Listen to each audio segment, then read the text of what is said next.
You're listening to the Real Estate Radio Hour, the show that brings you unfiltered stories and insight from the Twin Cities real estate world with your hosts, Chris Rooney, broker at RE/MAX Preferred, and Andy Presky, leader of the Preferred Home Team at RE/MAX Advantage Plus.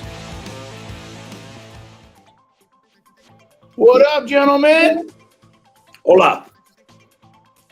Well, happy December 1st. I'm the man in black today. Yeah. Well, You look Johnny. really skinny for some reason. I don't know. I don't get it. I think Nick's in black too, but he's got a little blur in his background there. Yeah. Yeah. I'll balance you guys out with a little gray and blue. There you go. You're in the middle. That's I laugh because my closet, I don't know. You guys, am I the only weirdo here that color coordinates his shirts? Probably, yeah. Yeah, so I run all the way from my reds to my oranges to yellows to like the greens to blues, right? And I looked at and I had them all laid out this morning. They're in my closet.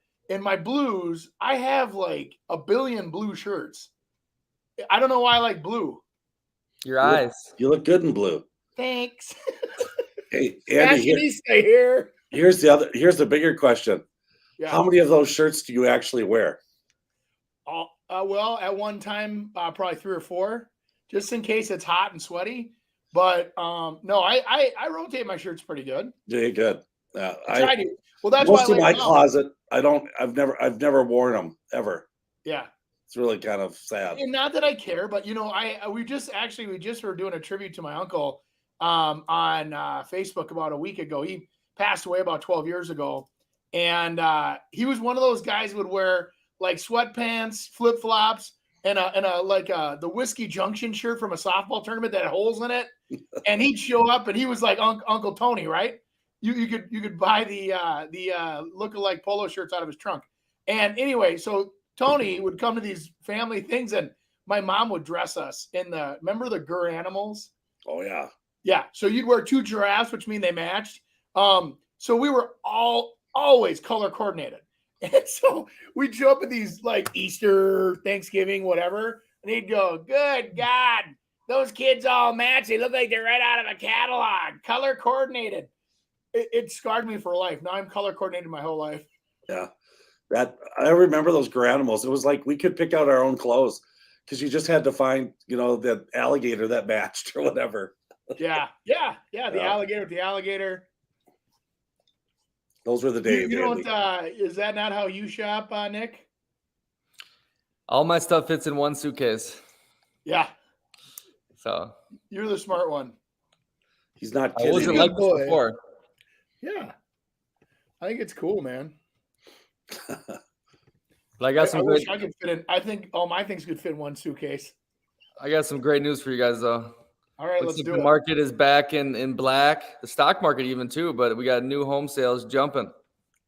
Really? Here you go. Let's what is this, a whole national thing? Yeah. I mean, regardless, that's a good thing to hear.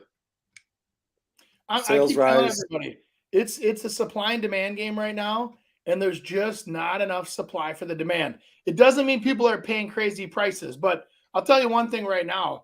I was watching interest rates again.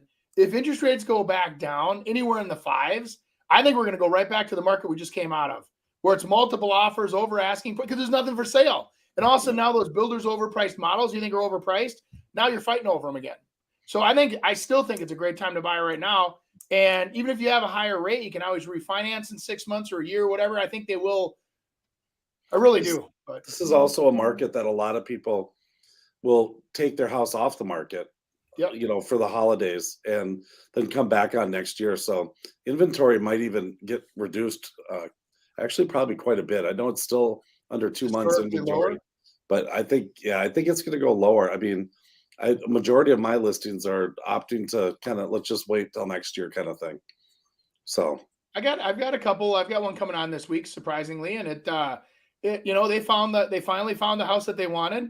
And I told them, I says, hey, December historically has been a fantastic month for me. It disrupts the whole holiday regiment. But I go, if you're willing to sell, there's not a lot of stuff out there. So if you want to be the only house for sale in your whole neighborhood, the buyers that are out there will buy your property. They'll come and they'll look, and I don't think it's a bad time. Now, statistically, there's less people, but the buyers that are out there are closers. They want to buy and close, You bet.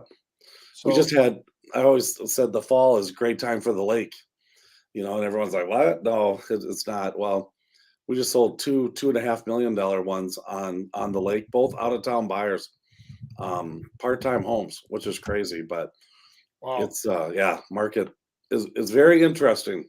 Lake, but then again, you don't make lakes, they don't have a lot, even though the lake is down quite a bit as well. I remember back in the before the big builder crunch, one of my builders was out there and he goes, I'm selling everything I have except for exceptional dirt. When something's exceptional, it always has a demand for it. It always will sell first. Yeah. And there's always buyers that once they hit that, I want to achieve something, a level of success, and they want something nice. And I'm telling you, so if you have exceptional properties, that's what you should be buying. If you buy overpay for a piece of garbage on a busy road with power lines over it, and I mean, God bless you, but you're asking for trouble. In a hot market, if you pay a little bit more for a hot property that is going to be in demand in the future. Totally true. We have the ability to be able to see like where showings are happening in the marketplace with it's through our showing time. And it's very interesting. I think that's one thing. If you're thinking about selling, you should stay in contact with your agent. And there's opportunities sometimes that all of a sudden a market gets hot, and also there's a bunch of showings and things maybe aren't moving. That might be a time to be able to jump in and get it, regardless of whether there's green grass and a blue sky or leaves on the trees. I 100% agree. More importantly, Chris, did you notice my new prop behind me? Just in case you forget who I am. Oh, AP. What's in the middle? Some kind of a plant and a microphone that I won for being the guy that carried the real estate radio hour for 11 years. They gave me a trophy when I left. It was super unexpected. I thought that was super neat of Lisa to buy that and give you that award. I bought it myself, had it engraved. Andy, you should get an AP watch. Hey, I'm in. It's like no, you know how $100,000. I don't know what is AP. Audemars Piguet. It's a famous Swiss brand. Yeah. How much is it? I think like $100,000.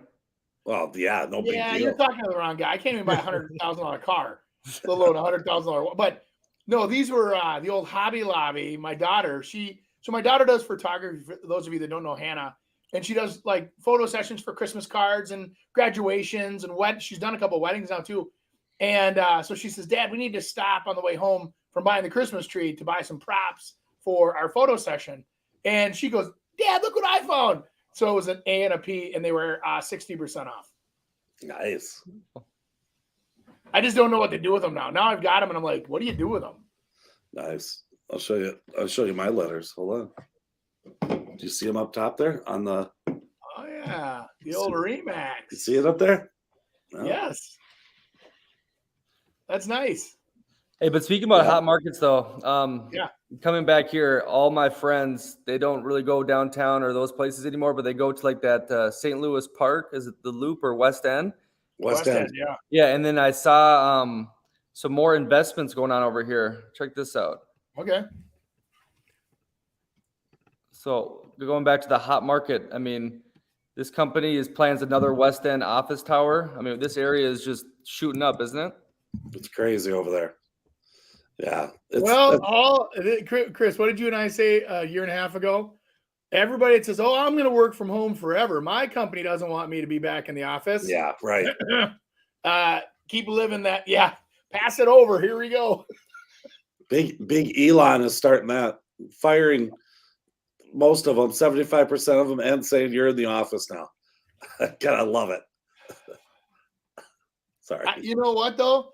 The thing is that it is hard to create a culture at a company when you're all remote. It really is. Yeah. And so if you all subscribe to what you all say you subscribe to, I want a company with a culture, with a belief series, that has you need to get together. And I don't get me wrong. I get it. You get up in the morning, you got kids to take care of, get them on the bus, get dressed for work, all that crap that goes with having a job that you have to actually show up for. It's a lot extra. the problem is everybody got spoiled, during the pandemic, and then they started justifying in their heads why they never have to go back. And I don't know if they quite heard those words from their employers, but they think that that's what their employers think because they're still letting them do that. And in actuality, behind the scenes, they're consulting their legal team to say, hey, can we do what Elon just did? Or can we, what are the ramifications of making people come back? Because in some jobs, production's up, but most jobs, production's down, or it's very unprofessional, in some circumstance. It does work for some, don't get me wrong. I don't need the hate mails, but I think it was Nick that brought that up, that, people were double dipping. Yeah. And getting other jobs, and being able to do two of them at the same time. And, even though, okay, yeah, I can do those two jobs, but if you were on their time, doing their one job, you could better be more productive and not like on the side, doing virtual assistant work for someone else. Well, it was called Overemployed. It was a huge subreddit, and a bunch of people were getting 3 to 4 jobs because their jobs they were doing, and it was happening before the pandemic. They're working, they can get their 8-hour job done in 2 hours. You know what I mean? They're not doing it. They're just sitting on their computer on Reddit and not doing much. They're like, why not? I just double dip and moving the old keyboard. That was, how many of those videos did we show where the fan would go around and it would like move the mouse? Yeah, it shows you're working. Yeah. Yeah. How many laptops could you have hooked up like that? And you could be probably, then there's that whole having a conscience, and saying, oh, I'm stealing. That's one thing in the real estate industry that I thought might hang on a little and start doing more Zoom meetings. There's some, I think, with vendor type stuff, but with clients, it's not as much. There is some virtual showings, but whereas before we would do market analysis online, do a lot of different things. I actually did one not too long ago, but it's far and few between. They usually not once for me. out there. I do probably 3-4 a week. What? Zoom. With who? All my new construction buyers. Really? They've got kids, they're running around, they're coming home from work. They don't want to run out to a model home. And so a lot of times what we do is with a series of photos of the model that they'd like, I can have the photos there. I have the floor print there. I can actually do a proposal online in front of them, and can be very effective, very fast. So do you use it kind of as updates and stuff? Like, not as much as it does as proposals. Like we go over blueprints together. We go over, specs together. We go over, like I said, the what we call an option pricing sheet, which is putting together all the options they want to have on a new build. Yeah. And it's so much. I don't even say the word easier. It's just more productive. I can take a 3-hour meeting down to an hour and not put any miles on my truck. Good idea. Yeah, that's smart. But some people do want to be hands-on, especially if they're challenged with English as their language and they want to go. And I have no problem with that either. We'll go to the model, I'll point to the trim and say, this is the exact trim you're getting. This is the exact cabinet you're going to get, or whatever it is. So, interesting. Hey, what do you guys think about this, though? It's quite interesting. It's a Utah-based group, and they're putting a lot of money to this West End area in the St. Louis Park. It's a good sign for Minnesota real estate, no? Yeah. Oh, absolutely. That area, if you haven't been there, and obviously, Nick, you've been out of the country for a while, but West End is littered with high-end apartments. That's where the Lifetime is, where they have office. You get offices in Lifetime, and there's I think there's living arrangements above it as well. But that whole West End area, obviously COVID hit it hard, but it's coming back. It's a good little spot again. Great location. With what the city's doing, people are just reluctant to go back in there, but they will. They'll be back there. Think about you and I, Chris. When we used to get together, we both liked West End because we could, you had a little north, I had a little south. All of a sudden, we're right there. We can park underneath. We take an elevator up to the restaurant we want to meet at. Yep. It's easy. It's not inconvenient at all. So we gotta start doing that again. Yeah. We never get to see each other. I know. In person. No. All this, online crap that you say. Yep, exactly. Beautiful. Okay. Let's go into some 5 unusual Midwestern accommodations. So talking about the Airbnb, those funky homes, maybe some investment opportunities, but it's going to be brought to you by Mr. Andy Praske, Preferred Home Team. Well, they said I could have 30 seconds on the show for a quick ad. Andy Praske, Remax Advantage Plus, Andy at Praske.com if you want to email us. Here's the thing, 22 years in the business, over 1,400 sales. I'd like to help you with your real estate needs. If that's buying, if that's selling, if that's building, whatever it is, give us a call, send us an email. Let's get you started on your real estate journey. I'd like to help you on the way. Lots of experience here, and I would like to put it to work for you. Andy Praske, Remax Advantage Plus. Thanks for listening to the show.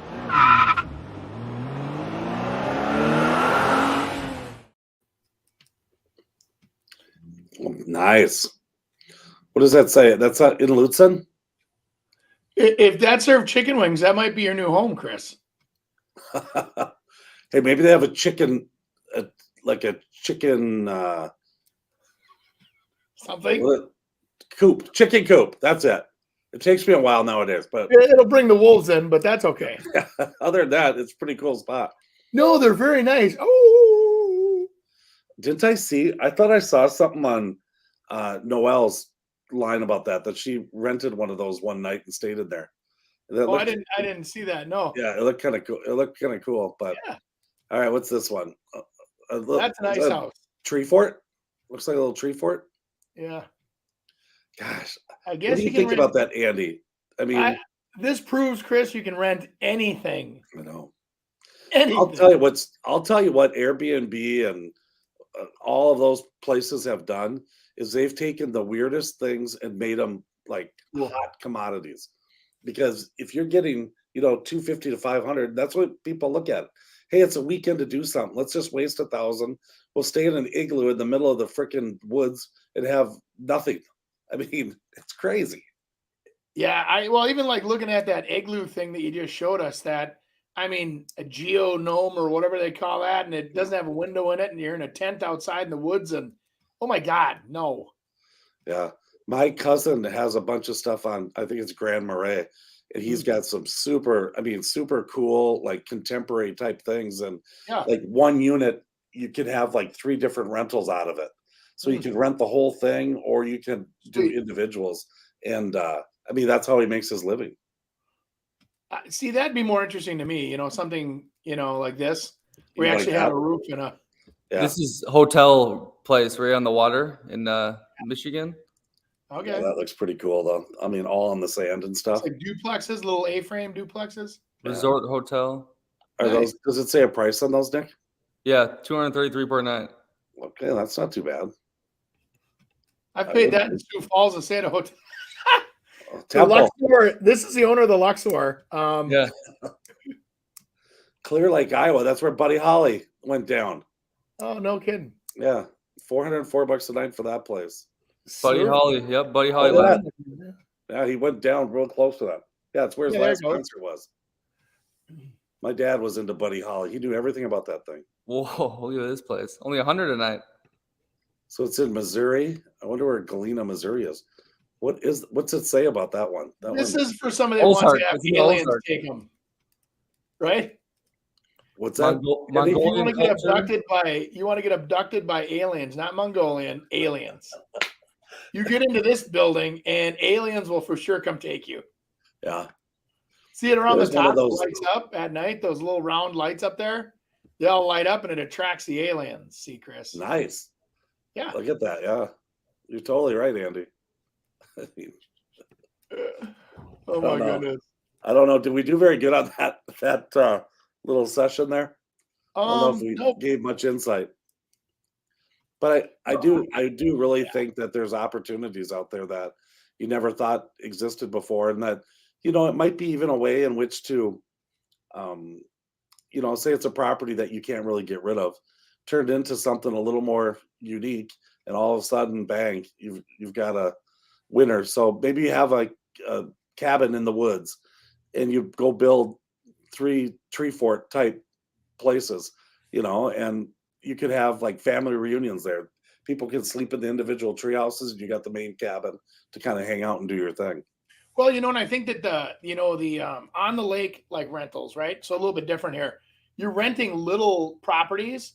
Little properties mean smaller groups, which means less chaos usually. And when you have the big 5,000 square foot place on Gull Lake for lease, what happens is, guess what? They fill all the bedrooms. So now you got a 10-bedroom house full of, 40 people, and 40 people are having fun late. 40 people make a lot of noise. 40 people have lots of cars to park. And so, you got to be a little careful. I think that if there was something to be learned or observed from the success or the failures of previous Airbnb and whatever vacation rental places, is to have smaller places that don't cause a lot of ripples in the lake, because then nobody complains. Yeah. It's when your neighbors complain, they turn you into the county enforces the county laws and saying, hey, you can't have a business here or whatever it is. And all of a sudden you get shut down. I'll tell you, the other thing is too, for people that are looking into stuff like this, technology is everything. You got to get that out to the most amount of people, and how you do that. That's how you're going to get the most money, because you're going to collect people from everywhere. Yeah. Whereas before you might have got, in town, and someone told a friend who told a friend. You can't get it out to enough people. But now with social media and everything else that you can do, my gosh, you can really turn those into a great thing. I think we should do that, Andy. Let's go buy something, figure one out. I'm in. I'd love to own something. I know. I think that'd be kind of cool to have. Then you could almost have like family get-togethers, but you guys have a cabin like that. Yeah. Well, like fractional ownership deals are kind of popular too, where, that's something that we don't do a lot of in Minnesota, but trust me, it's coming. It's like you're a quarter owner of this, beautiful $2 million lake home. And so you've got your 500 into it. 3 other families have 500 into it. But now when you go up there, the few times a year you go up there, you're in a $2 million cabin on the lake. So it's like, man, I'm so excited to go. It actually exceeds your expectation versus barely meets them. And then you have other people to help with expenses. So, you have to reside it, and it's 50,000 or whatever. Well, it's, a lot easier to dish out 12 grand. That's a way to get around some of these requirements now. So a lot of cities have requirements on the length of how long you can rent something out, where they going against Airbnbs. They say, okay, well, you have to have at least 30 or 60 days that you have to rent it for, or else you can't do it. Well, that throws out a lot of people. But creating a fractional ownership and just staying there is a big difference. So maybe it's 10 people. They do that on Big Island in Minnetonka. A lot of those houses have that. I was in one. Some guy had to give me some collateral for something, and he gave me his deed for that fractional ownership on Big Island, which was, I think there was 23 people that were involved with it. Wow. Yeah. Yeah. When you think about it, Chris, I think it makes a lot of sense. Now there's legalities to it. An attorney would probably, go crazy over the risk factor of having, 4 individual owners on a property, from the, so-and-so just got in an accident and got sued for $7 million, and they lien the cabin now. And there's limitations, and they're going to force a sale, and it's going to be auctioned. So they get now you don't know who your 4th owner is or whatever. But on the other hand, if you structured it properly within like trusts or within, protected asset categories, where we could have, or we stack it, where it has to be an LLC, it has to be this, or whatever. And then you could basically protect everybody involved, right? Boy, Mr. Attorney, I like it. Well, no, but I overthink things, because, when we do sell properties, it's amazing to me how many, groups of people where we've sold mom's house or dad's house, and there's 3 siblings or 10 or 12 siblings, like I had up in Big Lake. And all those people have credit scores and liabilities and assets. And so also you put them all into one big pot. It's a very interesting group of people, but like they said, they go, there's just no way we're going to be able to do this, successfully. So then they said, hey, let's sell this to 6 people, and then we'll each get 2 months and it'll be easy.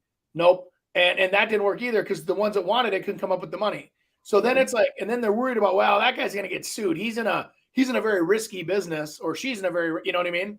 Yeah. And it was like interesting how they could not put it together. So they just auctioned it off and sold it, Right. Exactly.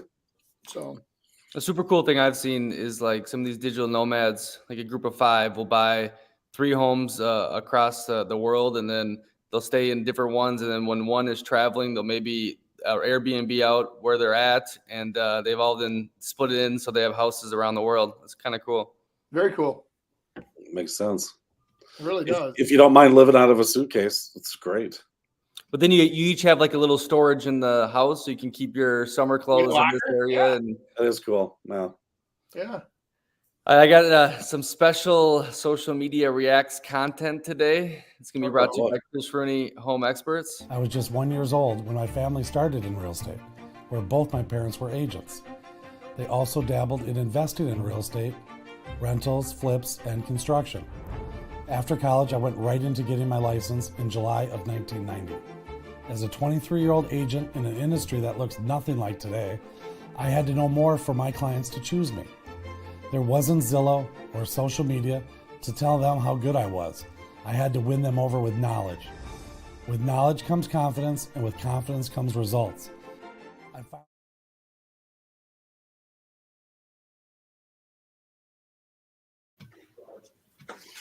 I dressed up much nicer there.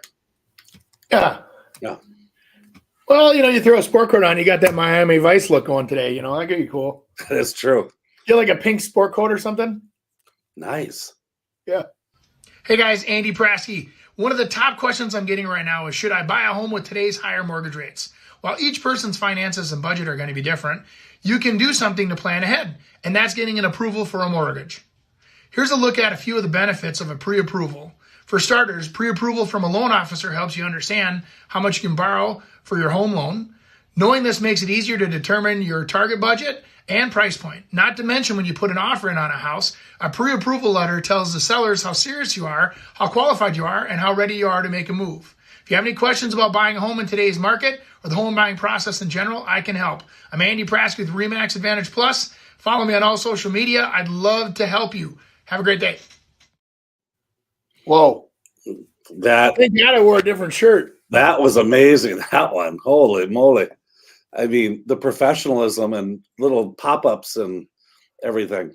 But you started doing a lot of that. I've been seeing those pop up everywhere. Reels? Yeah. Yeah. Was that a reel? Yeah. Yeah. On Instagram. And I think it rolls over too. You can also throw those on like the shorts or whatever they call them on on Facebook, YouTube or whatever. Yeah. I'm just trying to get some information out there, and it's like, you want to be educational, but if you're too educational, nobody watches it. You know what I mean? Yeah. So I'm trying to, I don't know. Who knows? Yes. Thank you for those that like it. I appreciate you. Little good tidbits. Thank you. I saw you taking notes too, which was good. Let's cue up Chris's ones. No. Yeah, right. Chris don't have one. I know. Oh, fire, bruh. Jason, is this a cop? That is such a cop, bruh. Oh my God, Jason, that is the lucky drip. You have to cop that. Bruh, you already know I'm fin. Whoa. Who's Gen Z again? The youngins. Is that Nick's? I'm like the cutoff. So my age and below, 27 and below. Okay, so that might all my kids. I hang. Nick and Morgan are probably at each end of those spectrums, and I don't ever see that. I mean, at least maybe who they hang out with, but I've had the clients are. I'm very impressed with them. You hang around the baseball now. You don't hear people saying, "Oh, come on, bruh." I hear it all the time. Morgan calls me bruh all the time, but yeah, what's up, bruh? Yeah. Or I get from my little nephews, they go, "Chill, bro, chill." Yeah, but it's BRUH. It's not bro. Yeah. It's bruh. Bruh. Yeah. It is pretty. Wow. It is pretty cool.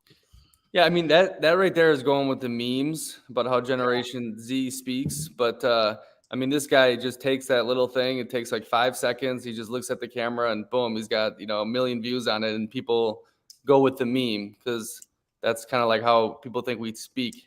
Yeah. Yeah, I guess it is one of those things that it's just, where does that lead you to? Does it lead people to obviously maybe follow you or look at your other stuff, and then you give them like the Andy information, so it's kind of a play each way of which to do it. The one thing I didn't see on Andy's video was his flip-flops though. I think everything he does should have flip-flops on. It's a lifestyle, Chris. I know.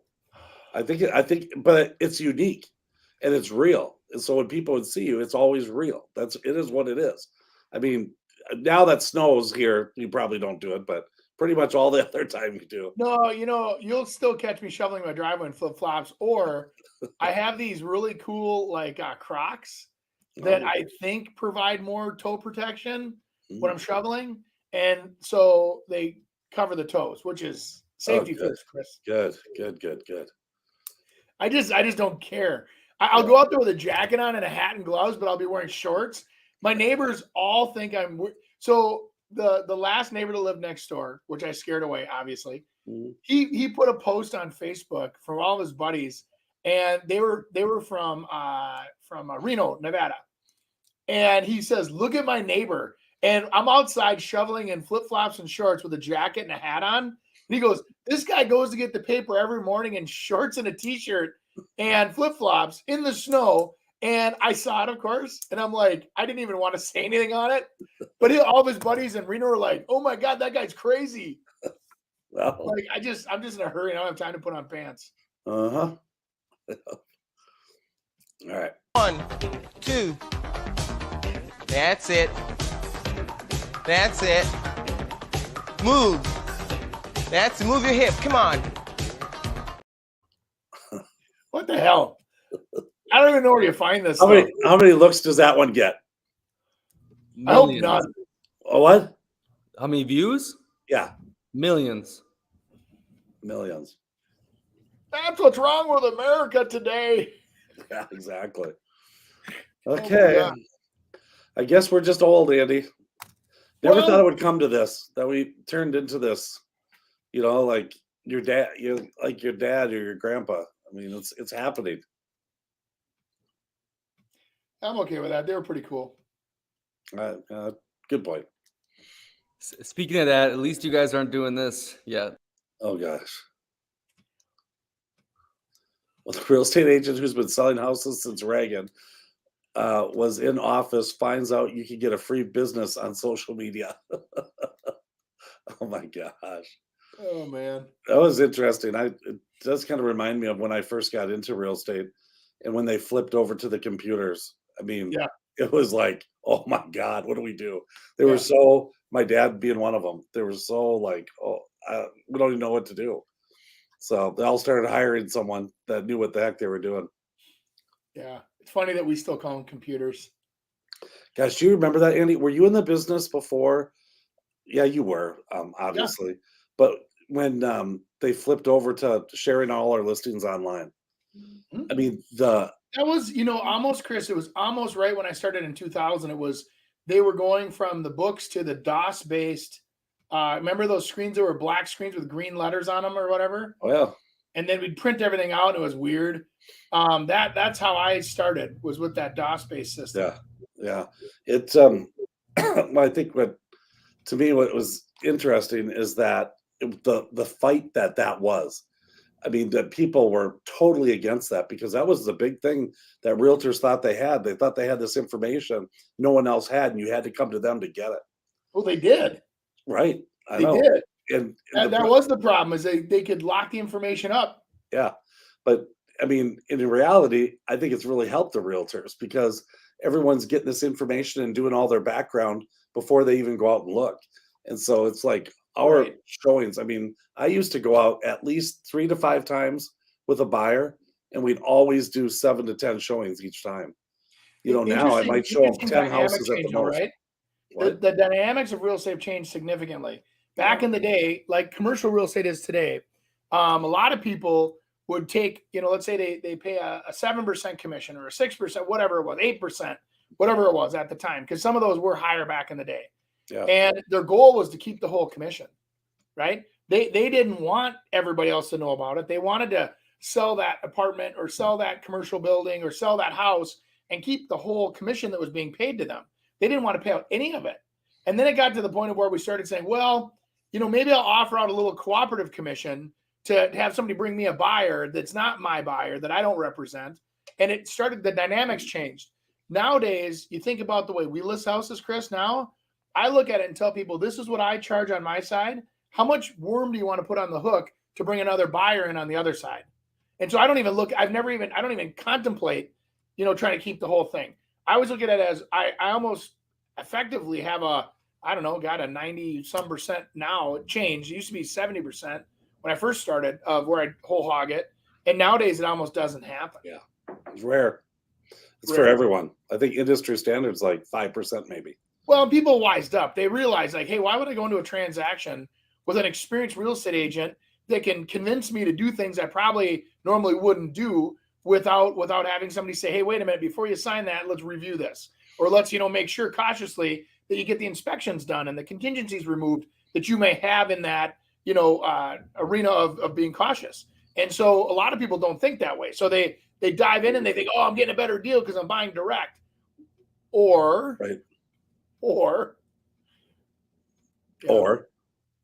the alternative, you don't. You're not Right. getting it. You're going in there blind, and you're kind of I don't even say the word misled.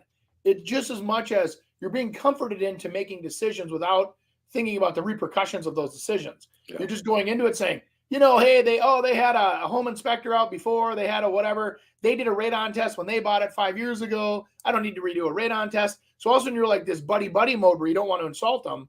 But in reality, as I'm an agent behind the scenes going, I need you to get that done.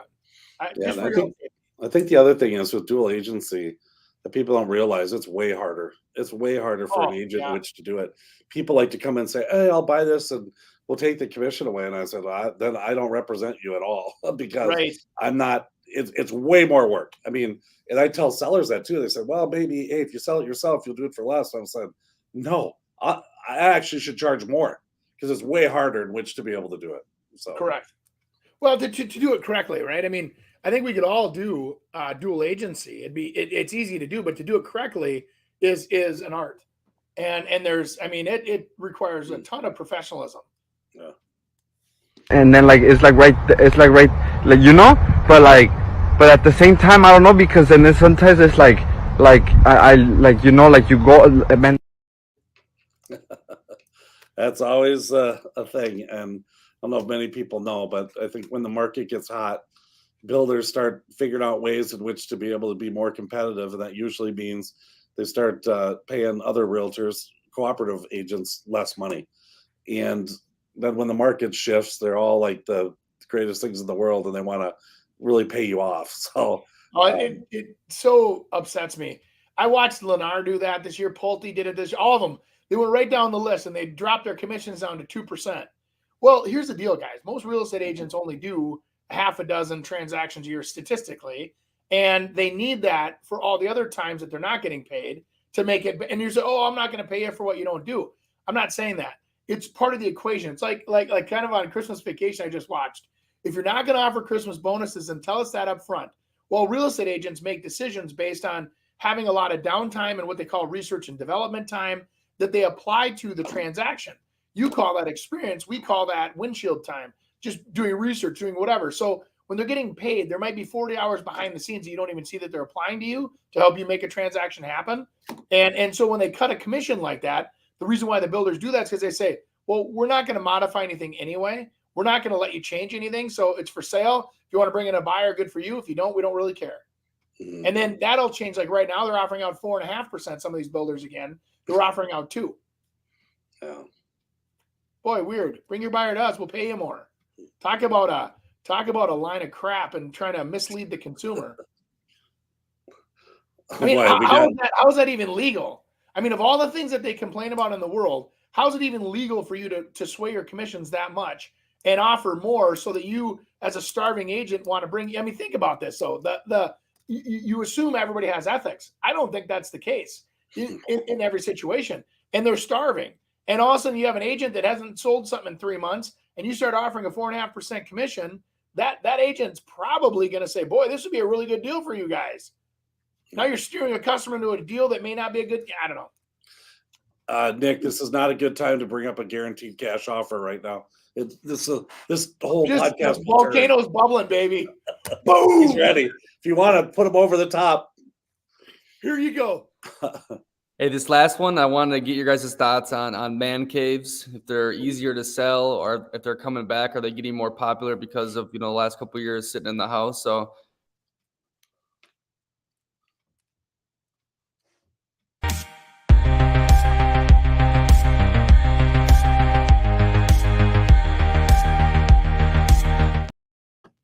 I would use the word family cave. Holy cows, that's huge. That's awesome. Wow. Yeah. Awesome. The house that I'm doing right now, I have a area where I've got it huge. I mean, it's 24 by almost 40 feet that is set up for a man cave. But I'm almost like, I mean, me and my houses, Andy, they're always for sale, and I'm almost like afraid to finish it because someone else will want to do something, what they want to do with it.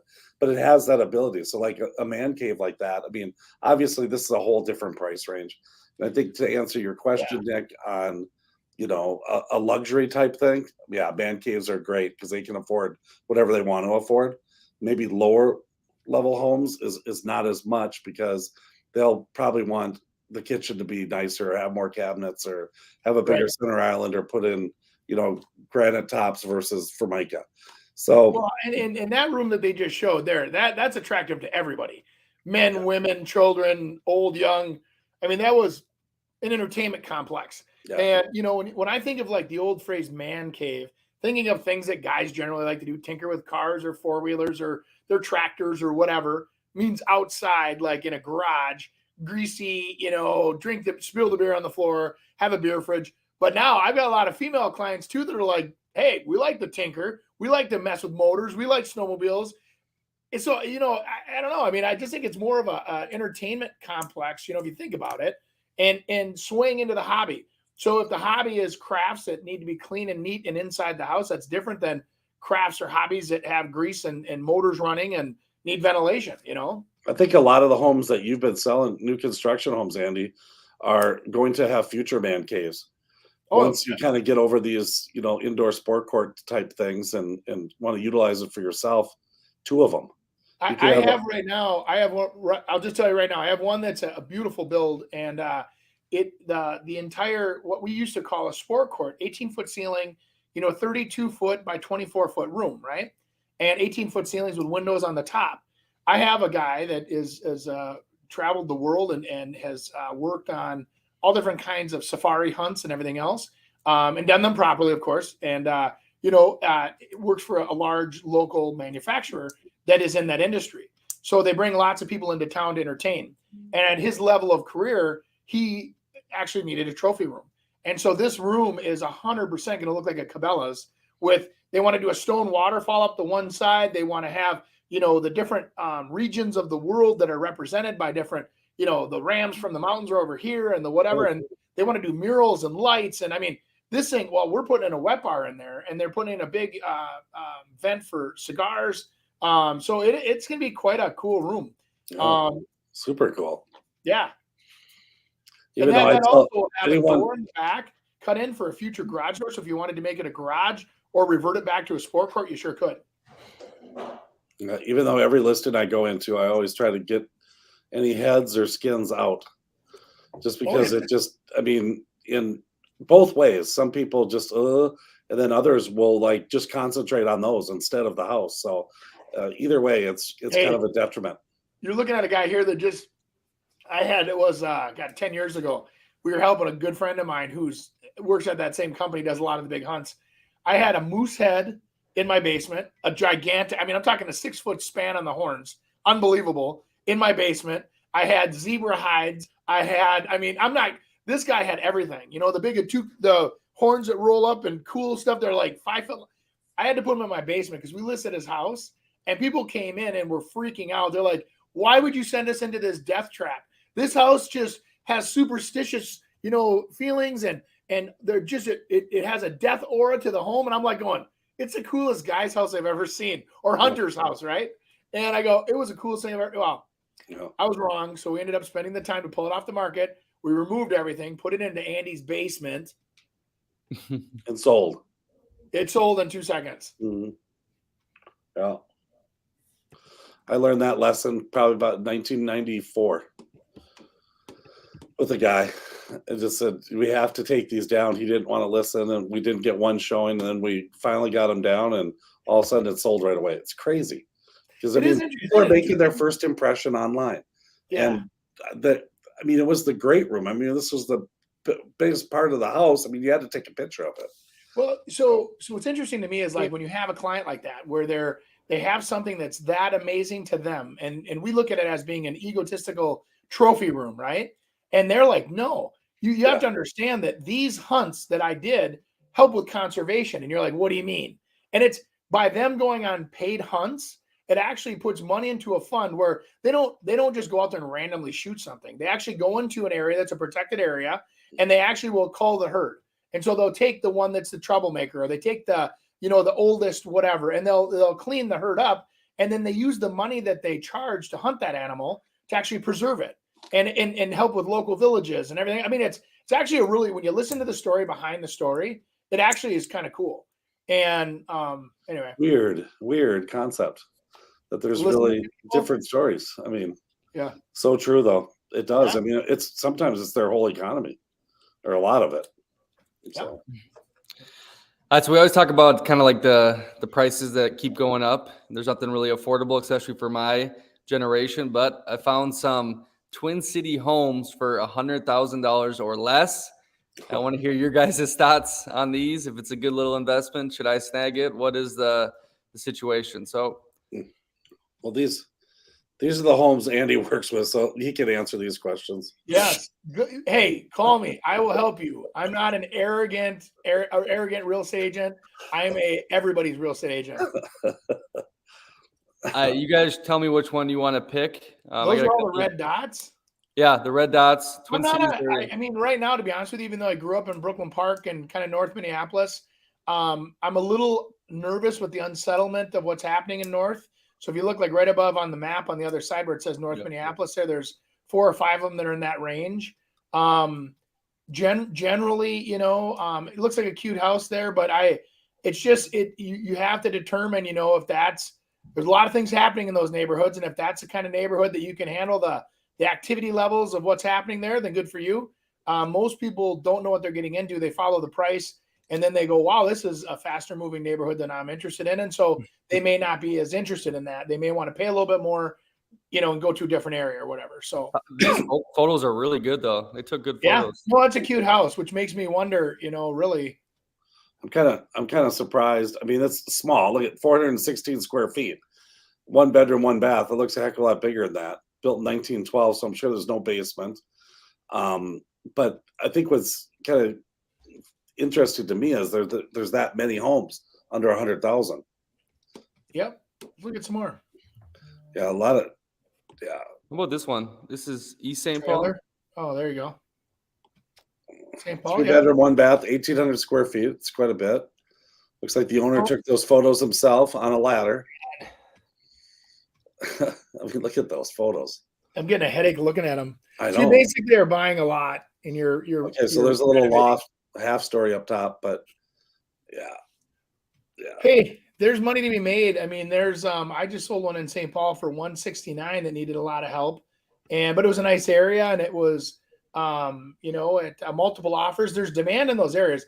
It really is a bedroom count for a lot of people, and I think that why some of these people might struggle to sell is because until they get to 3-4 bedrooms, like some of these here, that's a good thing, right? 4 bedrooms. So, any of these look like a good snag for you guys or no? Andy. Yeah. Tell me about that one. I mean, that looks pretty decent. 1650 on Euclid 72. It's a foreclosure. So here's one that you can see kind of oh boy, they're leaving stuff out again. You thought you'd get rid of that, but no. But Andy, I was going to ask you about that one. I'd love to cut those pillars out of that house. Those are great. You see the pillars? Yeah. If you roll up a little bit, Nick, there. Look at those. Those are great. Oh yeah, the entrance ones. Yeah. Yeah. I'm just curious. So when did you list that one for 169? 6 months ago. So did you list it at 169? Yeah. And then you had multiple offers? Yep. How long did it take to get multiple offers? 1.5 days. How many showings? 16. And then what did it end up going for? Over more than ask. I think 10,000 over cash. So not crazy. Yeah. No. But that was the sign of the market. It was starting, if you think about it, that was interest rates just started jumping. If you would That's why the guy did cash. He's like, I don't want to pay those crazy interest rates. And I'm like, no, they're not crazy. If you would have priced that at what that thing actually sold for, you probably would have ended up selling it for 160 instead. Yeah. You know, by being smart about the list price, you were able. Let me ask you one. This is what I would say to anybody that listens to me talking. I'm like, when's the last time you were ever stimulated to buy something that was at retail or higher? Yeah.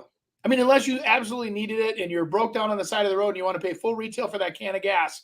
I mean, yes, you'd pay more than that for that at that time. But when you look at like Cyber Monday or Black Friday and some of these deals that were going out there, the only reason why you were buying some of that crap is because it was a good deal, right? I mean, and people, unfortunately, have been taught to buy on coupons. They've been taught to buy on timing. We've trained the consumer to wait till, that day, because that day you're going to get the best deal on the whatever you want. And so people now that rolls over into real estate a little bit, and they're like, well, we won't give you any deals.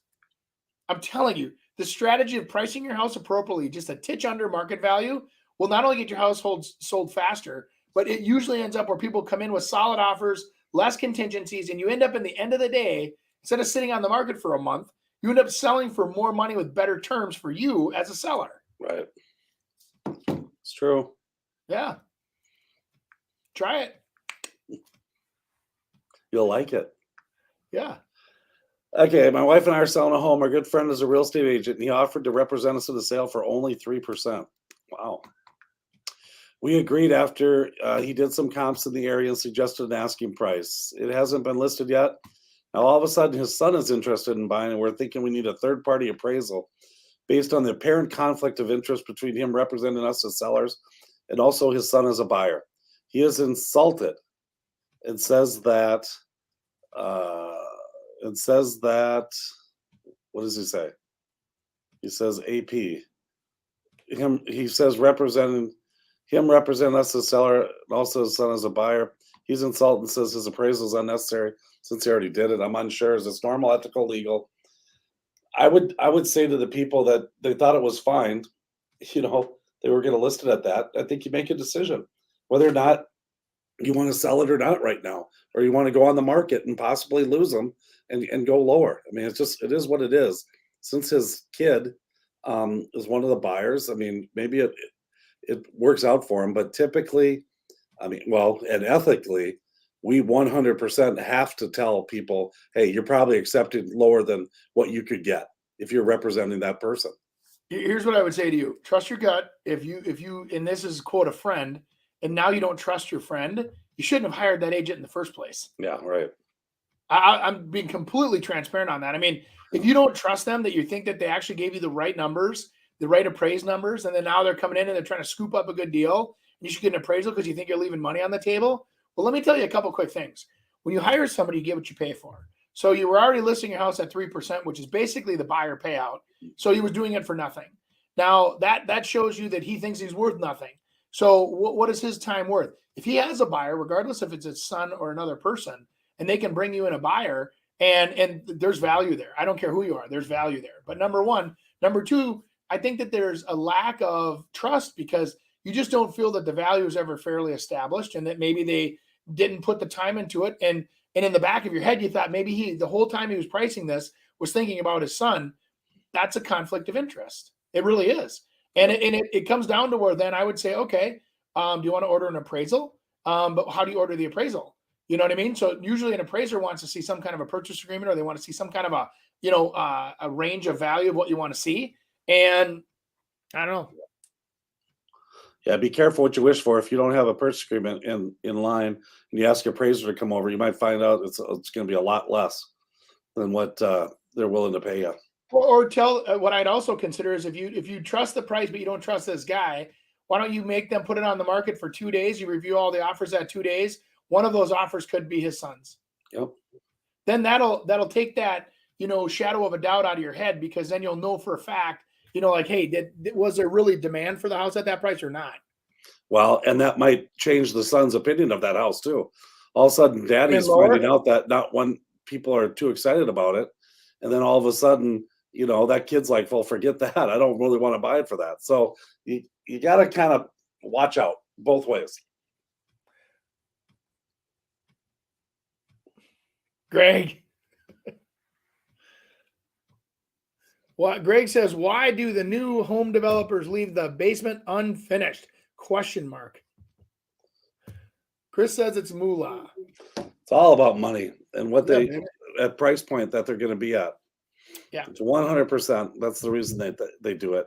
Then some will do it to try to get a lower per square foot price and how do it. But a lot of people too. I'll tell you what. I've sold a lot of houses after the fact, even 5, 7, 8 years down the line that have an unfinished basement, and it's decent upstairs, but they can kind of put their own touches on it too in the lower level, and some people like that. Now, for the most part, everyone wants them finished, but other people like that idea of competing against new construction that, most of it's new, but I could make it brand new in the basement. It is a nice thing. Like, I look at like my house here. I've lived here 18 years. We meticulously take care of everything. I mean, anything has a crack or faded, it's replaced or fixed. But I'm unusual. I know that. I've been to a lot of houses that are built in the same era mine is. You walk into them and all the light covers are now, kind of that ugly faded color. And the trim's original. Nothing's been tuned up. Nothing's been fixed. No lights have been updated. And, it gets to the point of where, it is a nice, like you said, ace in your back pocket to have that basement to finish at a later point, because it gives you a chance to update the house to current style. Yep. And then the other stuff can be kind of forgiven if it's a little dated because it's, Yep. But anyway. Okay. What else? We got another one. Whoa. Okay. 2 years ago, my dad one day up and left. Oh, nice. Ever since then, my mom, brother, and I have been paying the utilities and mortgage. My dad's the only one on the mortgage. Things are getting a little hard to where we're running out of options and could very well end up homeless with our cat and 2 dogs. Has anyone been through something similar? Do we just be honest and tell the mortgage company what's been going on? Do we have to file a lawsuit? Could we buy it without him being present? No. I mean, if he's on the deed, depends who's on the deed. He more than likely, if he has the mortgage on it, he probably is on the deed as well, unless he pushed it over. But I think you're in a little doo-doo there. I think that's a problem. I try to find dad or create something where you could go through the courts and get it like, hey, he abandoned this place and that we should get it, because I mean, that's crazy. He up and left and no one's talked to him in 2 years. Seriously? What the hell's wrong with Chris? people? You don't serve cold turkey. You just don't. Oh, good point. I got mad. The turkey's filthy cold. Left. Done. We're out. Yep. So this is crazy.